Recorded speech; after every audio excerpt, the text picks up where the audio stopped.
और अब खबर कोयला घोटाले से जुड़ी हुई। सुप्रीम कोर्ट ने बुधवार को साफ कर दिया कि सरकारी अफसरों ने कोयला घोटाले की जांच रिपोर्ट की आत्मा बदल दी। कोर्ट ने जांच रिपोर्ट कानून मंत्री और 2 आला अफसरों को दिखाने वाली सीबीआई को पिंजड़े में बंद सरकारी तोता करार दिया और तो और एजेंसी को ताकीद कर दी कि आगे से कानून मंत्री ही नहीं, किसी भी मंत्री को रिपोर्ट की भनक तक न लगने दी जाए।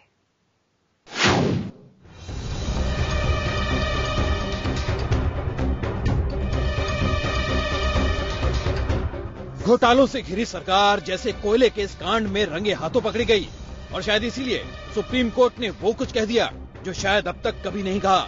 और जैसे ही सुप्रीम कोर्ट के बेहद कड़े शब्द गूंजे, कोयले की कालिख से लिपि पुती सरकार की बची खुची साख भी दांव पर लग गई। गौर से सुनिए सुप्रीम कोर्ट के ये शब्द। सरकारी अफसरों की सलाह पर घोटाले की स्टेटस रिपोर्ट की आत्मा बदल दी गई। कैसे मान ले कि कोयला घोटाले की जांच निष्पक्ष होगी? सीबीआई पिंजड़े में बंद तोते की तरह है जो मालिक की बोली बोलता है। सीबीआई ऐसा तोता है जिसके कई मालिक हैं। कैसे मुमकिन है कि 2 संयुक्त सचिवों की मौजूदगी में स्टेटस रिपोर्ट देखी जा रही थी? सीबीआई क्या कर रही थी? वो जांच करता है या फिर इस केस में उसकी मिलीभगत है? ध्यान रहे, आगे से सीबीआई किसी को भी, न कानून मंत्री को न किसी दूसरे केंद्रीय मंत्री को कोयला घोटाले की जांच की भनक तक न लगने दे। ये शब्द देश की सर्वोच्च अदालत के हैं जो सहसा मनमोहन सिंह की सरकार और सरकार के अधीन ही काम करने वाली सीबीआई को कटघरे में खड़ा कर रहे हैं, क्योंकि वो कह रहे हैं कि सरकारी अफसरों की सलाह पर कोयला घोटाले की स्टेटस रिपोर्ट की आत्मा बदल दी गई। आखिर इस रिपोर्ट में ऐसा क्या था कि उसकी आत्मा बदल गई? आखिर उसमें किसका दोष सामने लाया गया था जिससे शायद डर कर खुद कानून मंत्री ने बैठकर पीएमओ और कोयला मंत्रालय के संयुक्त सचिवों के साथ जांच रिपोर्ट पर कलम चलाया, बदलाव कर डाले? सवाल कोयला घोटाले की निष्पक्ष जांच का है, वो घोटाला जो देश के खजाने को 1,86,000 करोड़ का चूना लगा चुका है। Justice RM Lodha, justice Madan B Lokur और जस्टिस कुरियन जोसेफ की पीठ ने 3 घंटे तक सीबीआई निदेशक रंजीत सिन्हा के 9 पन्नों के हलफनामे पर गौर करने के बाद कहा, कैसे मान लें कि कोयला घोटाले की जांच निष्पक्ष होगी? सरकारी अफसरों की सलाह पर घोटाले की स्टेटस रिपोर्ट की आत्मा बदल दी गई। सर्वोच्च अदालत इस बात से नाराज दिखी कि आखिर कोयला घोटाले की जांच रिपोर्ट कानून मंत्री और 2 सरकारी अफसरों को क्यों दिखाई गई और उन्होंने जांच रिपोर्ट में कैसे बदलाव कर दिए? सीबीआई निदेशक ने अपने दूसरे हलफनामे में ये बात कही थी कि कानून मंत्री अश्विनी कुमार ने रिपोर्ट में खुद 2 आमूल-चूल बदलाव किए, जबकि 2 बदलाव पीएमओ के संयुक्त सचिव शत्रुघ्न और कोयला मंत्रालय के संयुक्त सचिव AK भल्ला ने किए। सुप्रीम कोर्ट ने इस पर कहा, सीबीआई ऐसा तोता है जिसके कई मालिक हैं। वो पिंजड़े में बंद ऐसा तोता है जो अपने मालिक की बोली बोलता है। सीबीआई कोयला घोटाले की जांच कर रही है या फिर आरोपियों के साथ उसकी मिलीभगत है? सीबीआई का काम जांच करना है और सच सामने लाना है, न कि सरकारी अफसरों से संपर्क में रहना है। आखिर सीबीआई ने 2 संयुक्त सचिवों को अपनी रिपोर्ट क्यों दिखाई?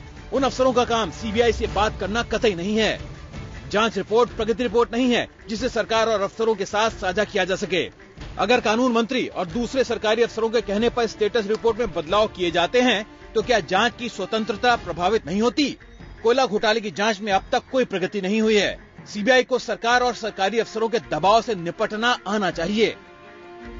कोर्ट ने आदेश दिया है कि अब आगे से सीबीआई के अफसर जो इन्वेस्टिगेशन कर रहे हैं वो किसी भी बाहर के आदमी को रिपोर्ट नहीं दिखाएंगे, किसी मंत्री को नहीं दिखाएंगे, किसी सरकारी अफसर को नहीं दिखाएंगे और सरकारी वकीलों को भी नहीं दिखाएंगे। यहां तक कि डायरेक्टर ऑफ प्रोसिक्यूशन जो कानून मंत्रालय का सीबीआई के दफ्तर में बैठता है उसको भी स्टेटस रिपोर्ट नहीं दिखाई जाएगी। सुप्रीम कोर्ट का सरकार से तीखा सवाल था कि वो बताए कि क्या वो सीबीआई को स्वतंत्र करने के लिए कोई नया कानून बना रही है? अगर नहीं तो खुद अदालत दखल देगी।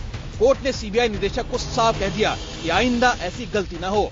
कोयला खदानों के आवंटन से जुड़े इस घोटाले की जांच रिपोर्ट न कानून मंत्री, न किसी दूसरे केंद्रीय मंत्री, न केंद्र सरकार के किसी आला अफसर को दिखाई या बताई जाए। यहाँ तक कि सीबीआई की उस विशेष अदालत को भी इस जांच रिपोर्ट की जानकारी नहीं दी जा सकती, सिवाय उन 33 अफसरों के जो इस जांच से जुड़े हैं, या फिर खुद सीबीआई निदेशक के किसी के भी साथ इस रिपोर्ट की जानकारी साझा नहीं की जा सकती। We need to, await the decision of the Supreme Court. Just because the Supreme Court makes some remarks in a bypass or in passing remarks, you cannot take it, conclude that, that is against the law minister, against the system. जाहिर है court की सख्ती में सरकार के attorney general गुलाम वाहनवती भी जवाब देने के लिए मजबूर हो गए। उन्होंने कोर्ट में सफाई दी, कहा मैंने कानून मंत्री के कहने पर सीबीआई के अफसरों के साथ बैठक की थी। न तो मैंने कभी सीबीआई से कोयला घोटाले की जांच रिपोर्ट दिखाने के लिए कहा, न ही कभी मुझे उसकी जांच रिपोर्ट मिली। सुप्रीम कोर्ट के सख्त रवैये ने सीबीआई के सुर भी ढीले कर दिए। कोर्ट ने सीबीआई को निर्देश दिया कि कोलगेट केस के मुख्य जांचकर्ता सीबीआई के डीआईजी रविकांत को इस केस में वापस लाया जाए। वो दोबारा इस केस के जांचकर्ता बनाए जाएं। रविकांत को हाल ही में इस केस से हटाकर डिप्यूटेशन पर आईबी में भेज दिया गया था। जाहिर है सीबीआई भी बैकफुट पर नजर आई। उसने कहा हम कोर्ट की सभी टिप्पणियों का सम्मान करते हैं, हम कोर्ट के हर आदेश का पालन करेंगे। रविकांत को कोयला घोटाले की जांच से हटाया नहीं गया था। उन्होंने सीबीआई में अपने डिप्यूटेशन की मियाद खत्म कर ली थी। वो खुद आईबी में जाना चाहते थे। उन्हें अब फिर से इस केस में लगाया जाएगा। लेकिन सवाल ये है कि क्या अब ये तोता अपने मालिक की बोली नहीं बोलेगा? क्या सरकार अब इस तोते की मालिक नहीं रहेगी? क्या सुप्रीम कोर्ट की तल्ख टिप्पणी के बाद कानून मंत्री को इस्तीफा नहीं देना चाहिए?